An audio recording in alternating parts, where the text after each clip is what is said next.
Kavod Yatra related name plating. Yeah. So what is this? I'm exceedingly happy. We had filed a petition yesterday. We filed it yesterday. It came up today in the Supreme Court, and it was a completely unconstitutional order against the fundamental principles of our Constitution, against Article 15, 19, and what we have just got a stay on it. So it is a complete stay on all directives, and it is also, there is no requirement to display the identities and the names of owners or employees. जो basic मुद्दा था, which was that वो कह रहे थे कि जो काम करते हैं ढाबों में, होटल में, उनका नाम कहना पड़ेगा और जो ओनर है उनका नाम कहना पड़ेगा. सिर्फ जो वेज या नॉन वेज पका के अगर कोई बेच रहा है तो वेज या नॉन वेज वो जो लेबलिंग है सिर्फ वही चलेगा जो आज भी सब जगह है, वेज या नॉन वेज फूड. इसके अलावा there is to be absolutely no requirement, complete stay on ownership, on names of staff, names of owners. And जैसे एक रेडी वाला को लिखना, जो फल बेच रहा है वहां पे लिखना पड़ रहा था आरिफ फल वाला, तो इस देश में रह के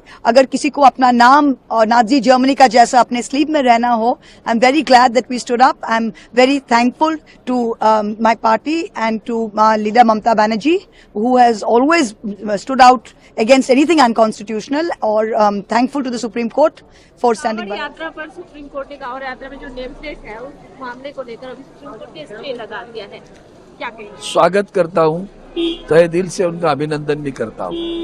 देश की संविधान की सुरक्षा रखने का काम आदरणीय सर्वोच्च न्यायालय ने किया. ये गंदी राजनीति देश की सत्ता पक्ष के भारतीय जनता पार्टी करती है. शर्म भी नहीं आती उनको कि हम इस तरह से बर्ताव करें. दुकानों पर लाम लगे, किसी क्या जरूरत नहीं. क्या बताना है, क्या बताना क्या चाहते हो? किसी धर्म का है, किसी जात का है, किसी पात का है. संविधान से खिलवाड़ नहीं है क्या ये? और अगर वो किसी दूसरे जात का, पात का, धर्म का हो तो खरीदना नहीं, यही तो कहना चाहते हो ना. इस गंदी नीति की जितनी निर्भरता ना करें उतनी कम हो. तभी तो हम कहते हैं संविधान पे आपके हमले कैसे होते हैं उसका ये एक और निर्णय बता रहा है. संविधान की सुरक्षा सर्वोच्च न्यायालय ने की. धन्यवाद देता हूं. मैं सुप्रीम कोर्ट के इस फैसले का स्वागत करता हूं.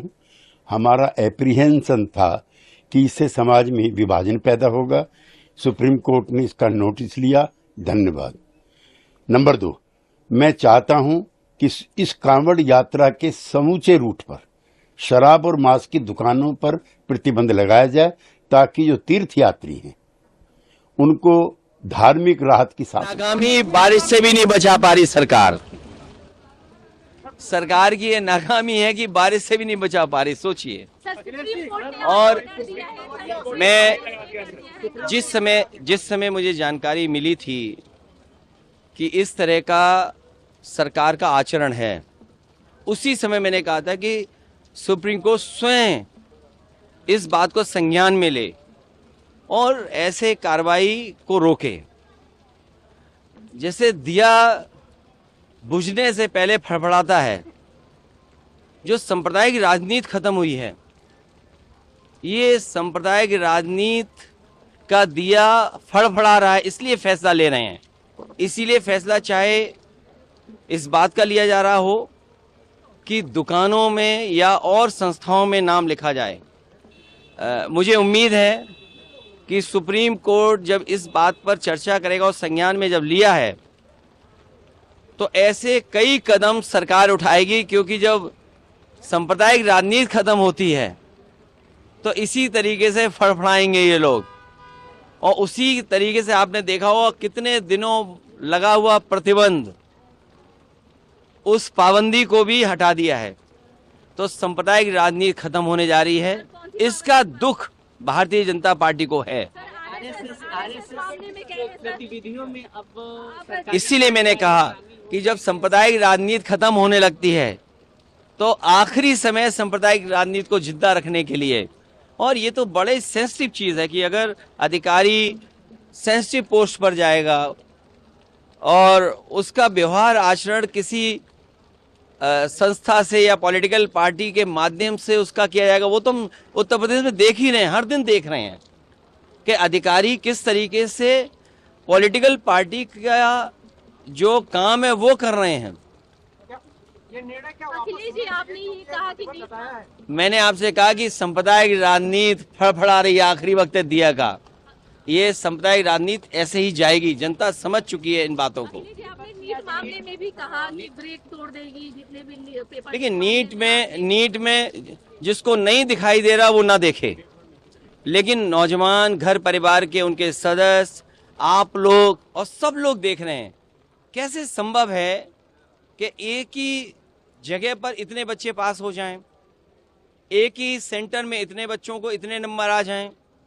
ये कहीं ना कहीं जो प्रश्न लगता है वो सरकार पे लगता है, और कम से कम उस इंस्टीट्यूशन पे उसकी क्रेडिबिलिटी क्या है कि इतनी बड़ी परीक्षा करा रही। और मैं तो आपसे कहना चाहता हूँ कि अगर उत्तर प्रदेश की परीक्षा के पेपर लीक और भारत सरकार के पेपर लीक, तो ये सरकार ने रिकॉर्ड कहीं बनाया हो ना बनाया हो, लेकिन पेपर लीक का रिकॉर्ड तो इन्होंने बना लिया है। तो सुप्रीम कोर्ट ने उत्तर प्रदेश और उत्तराखंड की सरकार को भी नोटिस जारी किया है नहीं, ये जो फैसला सरकार का था वो गलत था। सरकार को इस तरह का व्यवहार नहीं करना चाहिए, और ये तो जाने वाले लोग हैं, वो क्या ना करें। अभी और देखिए क्या क्या और करती है सरकार। The stay given by the Honorable Supreme Court on the completely unconstitutional orders by the Uttarakhand government, Uttar Pradesh government and the Madhya Pradesh government, wherein they've asked all the shopkeepers and eateries and rehdiwalas to put their name and their identity prominently on the boards outside, especially during the Kawad Yatra. This was unconstitutional, and the Congress party, along with the entire opposition, opposed it. We are very happy that the Supreme Court has given such a strong order, and we hope that the Prime Minister makes his chief ministers aware of their Raj Dharma.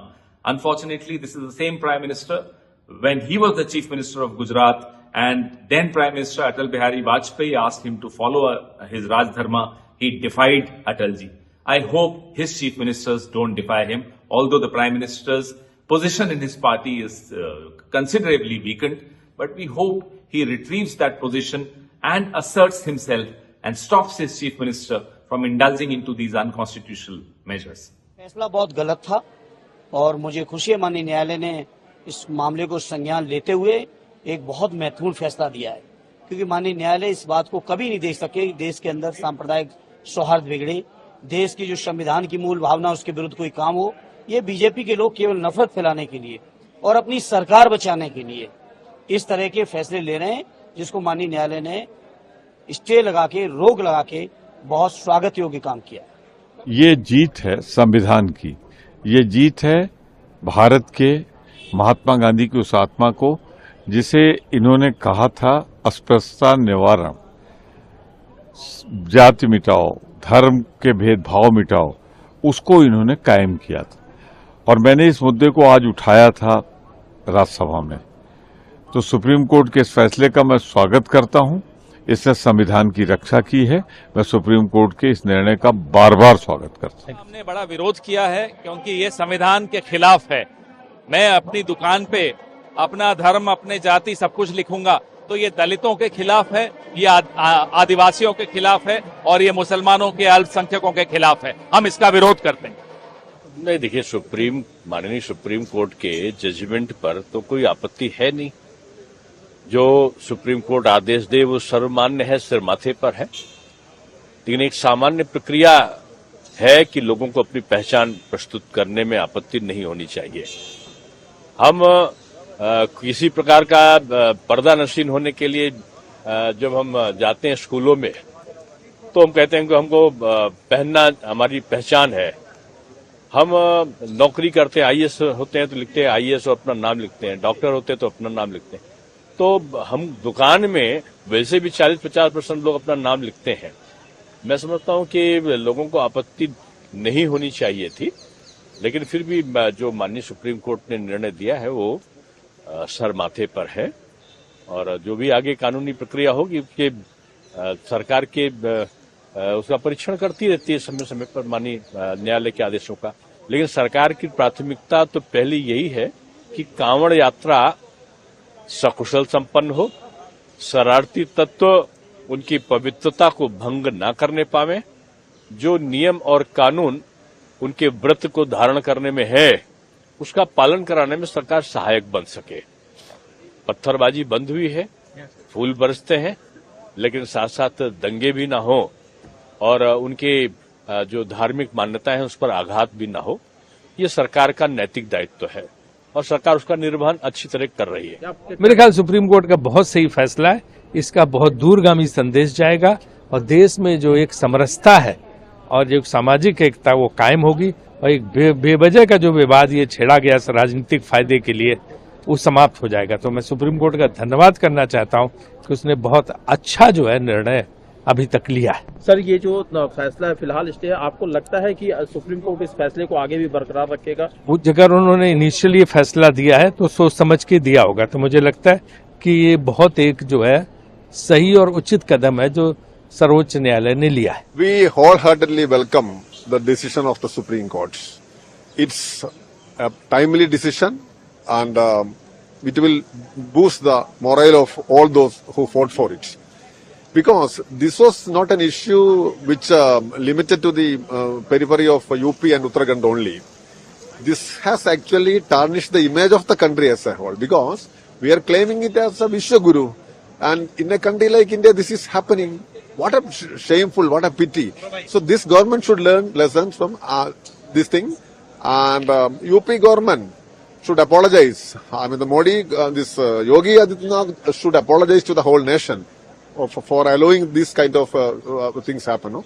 So I once again welcome this decision of the Supreme Court. It's a very, very, hurty decision. देखिए, आज मैंने भी 267 का notice दिया था उस मुद्दे पर, और ये गैर संवैधानिक आदेश था। आप भारतवर्ष के अंदर जाति के नाम पे, धर्म के नाम पे भेद नहीं कर सकते, तो आप ऐसे फरमान जारी कर रहे हैं जो कभी हिटलर के जमाने में नाजी शाही का जो शासन था वो आप हिंदुस्तान में लागू करना चाहते हैं। कहते हैं ये कोई तालिबान नहीं है, तो आपके इस आदेश को सुप्रीम कोर्ट ने भी गैर संवैधानिक माना और इस पे रोक लगाई है। मैं समझता हूं कि ये भारत के संविधान के हक में, लोकतंत्र के हक में ये अच्छा फैसला है। इससे दुर्भावना और भेदभाव फैलाने की कोशिश थी दलितों, पिछड़ों, आदिवासियों और अल्पसंख्यकों के प्रति, क्योंकि हम जानते हैं अपनी सामाजिक व्यवस्था को। अगर कोई वाल्मीकि ढाबा लिख के बैठ जाएगा, कोई जाटो ढाबा लिख के बैठ, उसके यहाँ तो लोग खाना बंद कर देंगे। जो जिस प्रकार की राजनीति देश के अंदर चल रही है, मनुस्मृति जब पढ़ाने की बात हो रही है इस देश में, दिल्ली विश्वविद्यालय के अंदर, तो आप समझ सकते हैं कि भारत को किस ओर धकेलने की कोशिश हो रही है। इसलिए आज सदन में भी मैंने 267 का नोटिस दिया था और भी साथी सांसदों ने दिया था, और माननीय सुप्रीम कोर्ट का भी ये फैसला आ गया। तो मैं समझता हूं कि ये भारत के संविधान के हक में फैसला आया। देखिए, ये बात हमने पहले भी कही, भारत के अंदर नाम के अंदर आपकी जाति छिपी हुई होती है।